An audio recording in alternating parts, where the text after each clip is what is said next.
in terms of endorsement. And check that out. With that said, though, we are ready to go into our next series. Let's jump into this. As we have to the top left-hand side, our red Protoss player. This is Cascades DnS. Going up against the blue Terran player to the bottom right-hand side from XED Sports, we have ourselves Clem. What's up, Nikki09? Thank you so much for the Twitch Prime sub. Got some love in the chat for Nikki09. I will get you a decoration on top of the tree ASAP. ASAP. As soon as this game's over, we'll get you something on the tree. Thank you so much for the Twitch Prime sub. Get some love in the chat for that. Eventually, I will now have to change my Razor subscription. I mean, that's what we like to hear. I mean, honestly, I would definitely check it out. I think it's a very good deal to at least check out the starter set and see if you like it. There's no commitment to kind of continuing from there as well. And yeah, I mean, again, I really love it. As soon as I tried it out, I changed instantly. Like, I never looked back, so. What do you think Stasis is going to be in the map pool of big events next year? It feels weird to me. Probably not. I reckon when the map pool changes, Stasis will be one of the first to get removed and replaced. And as soon as we have a replacement map pool, I just think it just won't be in the map pool for like WCS events and so. And the map pool will change near the start of next year. So yeah. This initial barracks here, not proxied, but just hidden away to the side to try and confuse DnS when he does come in for the scout. So, just going to be poking forwards, and just a heads up towards the ramp. We do see SCV finishing up the wall, and actually Clem will just block off here to kind of deny DnS the scout information. Factory coming up pretty quickly as well, so delaying the expansion a little bit. Obviously, Clem will have some pressure available to him to try and get ahead with this now. And as we do see that Reaper popping down, I'm going to be heading across the upper left-hand side. Is there a schedule or a bracket for the tournament? The best I can do right now is I can tell you the order of matches is going to be Goblin versus a laser versus DnS, DnS versus Soul, a laser versus Clem, then Soul Clem, Soul Goblin, Goblin Clem, and DnS Goblin. A few of those matches take place at the same time. The Soul Clem through DnS Goblin matches take place at the same time as other matches. But we'll be casting those from replays completely spoiler-free for you guys towards the end of the stream as well. Again, our aim is to cast at least 8 of the 10 best-of-3s live in total. Or not live, but in total. And if the stream's going well, if we're having some good fun, we might cast all 10 of the series. River is poking around as the Stalker here is going to have a decent time, just blasting onto that Reaper a little bit. The opening here from Clem turns into a Magfield Accelerator upgrade with a starport dropping down, and now his expansion over halfway done, but still yet to really see what Clem will do to justify this later expansion. Is it really going to be good enough to just have this Cyclone and Magfield so quickly? I love the opening from DnS. The Phoenix really feel like a very sturdy way to deal with Cyclone-based openers, because the Phoenix lift up a Cyclone boom. It can't go anywhere, it can't run away, it can't lock onto anything any longer. Its lock-on gets cancelled, and obviously that all really becomes quite the issue quite quickly, as we do see the Reaper macking away and towards the center of the map. The Phoenix then is going down towards the bottom right to have a little bit of a look to see what's going on. Cyclone going to patrol just out the front, and again the Phoenix going to move in towards the main base. The Cyclone is nearby, so he wants to be a little bit careful. Just try to scout a little bit here, DnS, and he will just see Magfield finishing actually, so he does know that that is there. I mean, there's no reason to kind of cancel it as the Phoenix flies in, right? So DnS will know that this is a Magfield Accelerator opening. He should be pretty happy with how this is going. As we do see the engineering bay is about to finish up in the back of the main base. A few Marines just going to be loading up in towards this medevac, so getting ready to push across now. This Reaper from Clem is having a little bit of a look as well. Still alive. I'm surprised the Phoenix didn't even lift it up, and that sort of tells you just how afraid DnS is of this Cyclone-based attack. Now this becomes very important here, how you deal with this. Oh, lock-ons from the Cyclones. Well, they'll get a good little bit of damage on the Phoenix. The micro and control of this fight becomes very important because the Marines... Oh, he locks on again! Oh no, the Phoenix is in some real trouble now. I mean, he lifts up the Cyclones, so he does cancel the lock-on, but not before one Phoenix falls. The Marines are going to be very important to try and target those Phoenix down. Here we go, pushing up here. The Marines will want to try and target the Phoenix if they live, while the Cyclones will deal damage to the ground units here. Third Cyclone about to show up. The auto attacks there, getting a couple of those Phoenix low again. Now the lift ups to cancel the lock-ons. Marines targeting down as best they can. Cyclone starting to be microed back as well, but the damage output's just a bit too high from this Protoss army, and this will be a cleanup. This last Cyclone will try and back away and get some damage done while it does so, but this is the Cyclone just having to get away. At least it survives. Still not terrible though for Clem. While it looks kind of bad, you got to remember he killed 3 Phoenix and 3 Adepts in this attack. The resources lost is actually pretty even, and because, you know, DnS has been a little bit concerned, he's been chrono boosting out, for example, Phoenix and other units, rather than focusing his chrono boost on workers, so that does have a little bit of an effect. And you see that Forge and Twilight Council are going to continue up here from DnS in the main base. Another Phoenix from DnS comes out onto the map across towards the right-hand side. Engineering Bay, the +1 attack coming in. A couple of extra barracks being added on. 2 refineries on the way up here from Clem. And again, just going to be seeing the Phoenix lifting up a Marine or so. And that's just going to be seeing DnS hanging around to the bottom side of the map. So Phoenix hanging around to the bottom as they come back into the main. And again, I mean, just looking for opportunities. And they, for example, get this information here. They see some siege tanks moving out. Third base isn't ready either, so it's an interesting little maneuver as we see the starport is up. No reactor on it. Clem's third CSC finishing shortly too. Okay, well, this is a very brave push, I feel, from Clem. I mean, there's not a lot of units here. The couple of tanks are kind of the real key feature, and then there's these Marines are trying again, maybe force back the Phoenix a little bit, and a Cyclone too. Tanks will siege. I don't think Clem's really going to do much more than scare DnS here. And I mean, if he even is able to scare him, because at this stage, what do you actually worry about with DnS? I guess it is kind of concerning if the tanks get sieged up on your third base. But charge upgrade, about to finish on the Twilight Council. Well, this is nice. A Libera in the main as the attack comes in on the third base as well. And DnS has notoriously been a little bit slow at dealing with this when, you know, when there's other things happening on the map at the same time. Clem will now unsiege the Liberator and will be able to get away into the no ground and it's kind of the dead airspace. So Liberator will survive. And we'll have to 5 probes. This was nice then. So in the end, this attack from Clem didn't really do much other than act as a distraction. Sort of like a, hey, look at me, I'm on the map. And that kind of made DnS focus out on the map, and it allowed the Liberator to sneak into that main boom. 5 workers killed. The Phoenix are now looking for the Liberator. They don't quite find it yet, but they will in a moment. Unfortunately, that Liberator cannot do much more, and it will get taken down. Always the nice thing about opening Phoenix is you have a little bit of a better defense already established against Liberators. Even if they start to get away, there's no real actual getting away. It's also worth noting that this is not continued Phoenix production. As Colossus start coming up here, there are some styles which will go pretty much like pure Phoenix Colossus. This is definitely not the case this time around. It's just going to be those 3 or so Phoenix that remain. And with these 3 or so Phoenix that remain, as I stumble over my words, the Colossus are just going to come up with a support of gateway-based units. Templar Archives as well, so maybe already thinking about Storm. Might just be for a couple of Archons at the moment. We'll see exactly where DnS goes with that in a moment. If he starts Storm, I feel he might be in a little bit of trouble because his Colossus count isn't super high yet, and it would indicate that, you know, it's more money spent into an upgrade, which will not help him deal with this attack right away. This attack is a little scary. I mean, again, it's only 1 Colossus right away, and the Cyclone wants that lock-on, and does lock onto the Colossus. I mean, already the shields on it gone. Tanks are a little bit late to siege up, as are those Widow Mines late to burrow. Widow Mine goes off now, but it really is just bio left over. Phoenix lifts up another Widow Mine that was trying to burrow during the fight. And as all the Widow Mines go down, it's just a little bit of a trickle of bio escaping away from this main army. That's not good.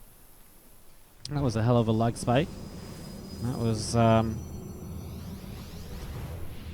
that was not only on my end though, right? Because, I mean, my mouse is moving and everything, so I'm not sure. Stream's okay as well. Okay. Well, Marine pushing forwards. Oh, just doesn't quite get that probe, though. Phoenix lift actually saving the probes live. These Phoenix, man, you doubt how good they're going to be, and then suddenly they're just absolute heroes. And as you do see units getting ready to come forwards, Widow Mines do not go off. As they're being chased away there, back up the ramp. 4th base from DnS coming down. I mean, Clem also going into a 4th, but I am worried because Clem's army is just not currently prepared to fight against any number of Colossus. I mean, 2 Colossus is not a crazy number. It's not like unkillable or anything, but you look at Clem's army and it is just bio units. And I just don't see what he does to fight this off. As DnS has a good army supply lead setting up for this here. He's obviously very safe back at home. He's got, you know, vision around the map too, so he feels very safe being on the map. He's not afraid of any kind of counter drop or anything. So DnS is really just fully focused on what he does with this army. This lone Marine just wandering around will just realize that DnS really does have track of everywhere on the map. Clem's 4th base finishing. Oh, Clem goes up to the top side. His Widow Mines are still left over here. Stalkers will blink away, but only set one single Widow Mine off. Maybe the Phoenix can just commit itself in and try and splash damage the bio units by kind of flying over the top of them. That was a bit of a better Widow Mine hit. Hits a Colossus and takes all of its shields off of it. Now some bio units stimming forwards. They try to get a Colossus, but I mean, they're just naturally clumping up these bio units, and so the Colossus splash damage is already working wonders. As SCVs pull in, they're not really going to buy that much time. I mean, obviously already some SCVs have gone down, but Clem is in some real trouble here. He didn't really make much happen with his earlier attacks, and he just never really started to commit to anything that would deal with these Colossus. I mean, if you're going to go Liberators against Colossus, you need a lot of them, and you need them right away so that they're sieged up in position already. DnS has just had something that Clem has had no answer to for a little bit too long now, and Clem is starting to pay that price. And as this 3rd base is lifted, it's pulled back. I mean, Widow Mines are trying to somewhat hold this position here as well. I mean, what you do as Clem, you kind of need this 3rd base location. You can't just let the Protoss mine one base ahead of you throughout this game. But at the same time, I mean, you can't really push back down into that position with these units, you know, with those units just so nearby. So this is looking very concerned, as you see. I mean, the Widow Mine shot again is pretty good. There's a plan before us over here, which will definitely help, but DnS is probably realizing that at this stage, it's a little bit too much anyway, as these Archons go forwards to soak up a bunch of the Widow Mine shots. And again, the Widow Mines do relatively good, but it's just not enough compared to how much DnS has. And DnS really does just have so much here. That's going to be GG into game number 2. Up a game in the top right-hand side, our red Protoss player from Cascade. This is DnS. Up against the blue Terran to the bottom left from Exceed Esports. Give it up if you're cheering on Clem.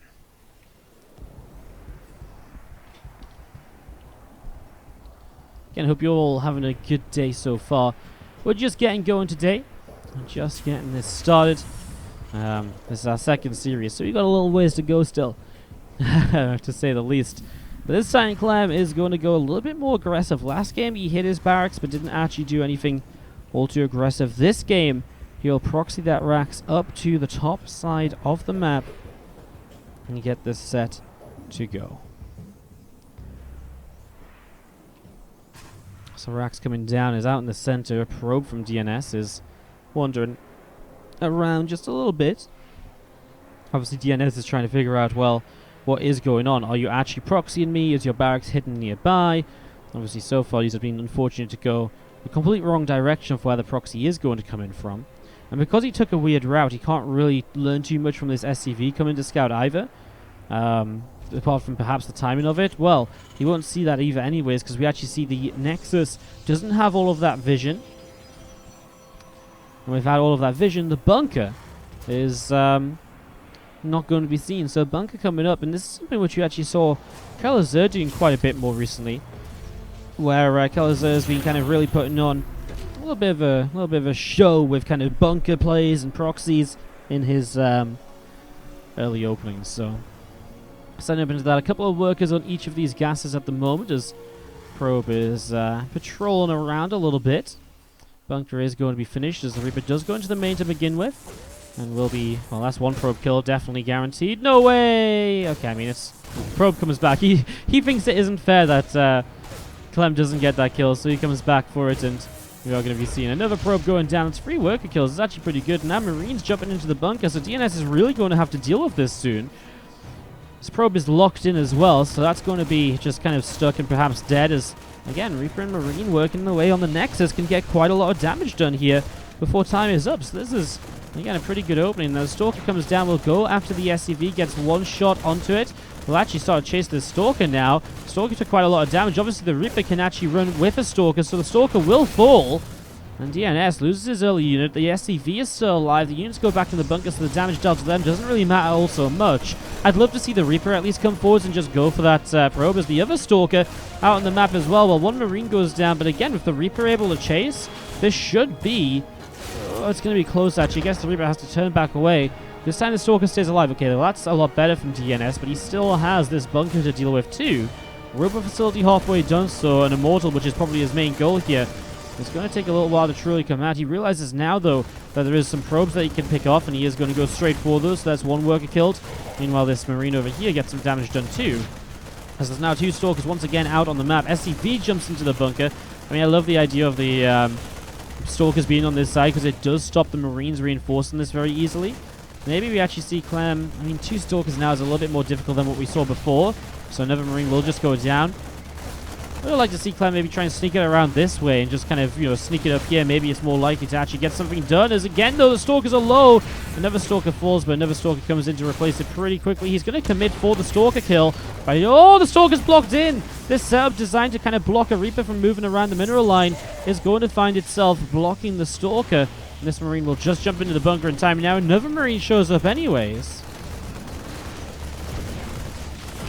Bunker does now get taken down, though, by the Immortal. So this has been a very intense little opening as these Marines will try and get away. Now a Cyclone showing up, though. Macfield Accelerator is complete as well, so it has bonus damage against Stalkers and Immortals.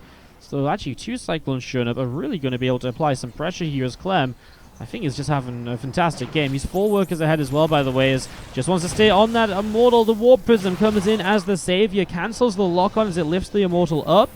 Fantastic job. Very well done there. And DnS and Clem are really just giving us one hell of a spectacle to start off game number 2 here so far. Really great stuff. As you see those units just gathering together, and as they gather themselves up, we will be seeing them start to move out onto the map. 2 Sentries, Stalker, Immortal, all of this moving forwards. So moving out into position. And as we do in the meantime, see this barracks just kind of flying on home. And yeah, I mean, DnS out in the middle, waiting to see what's up as Cloak is about to finish up. I mean, it's a robo opening though, right? So Cloak Banshees shouldn't have that much of an effect. There will be observed for options, but I guess if the units aren't at home, this could go really well. You can see the Chrono Boost being spent on warp gates here rather than building more probes, and that means that we're going to be seeing, well, definitely the idea of a very aggressive Protoss counterattack here to try and take the series 2-0, but Clem has a bunker, he has a siege tank. The Cyclones are still around as well. He's keeping those in the main just in case there's going to be some units trying to hop up there via the Warp Prism.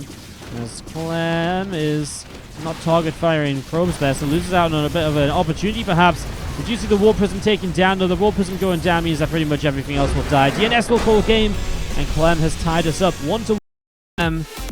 Let's get this one started. Top left-hand side, fall into the proxy in game 2.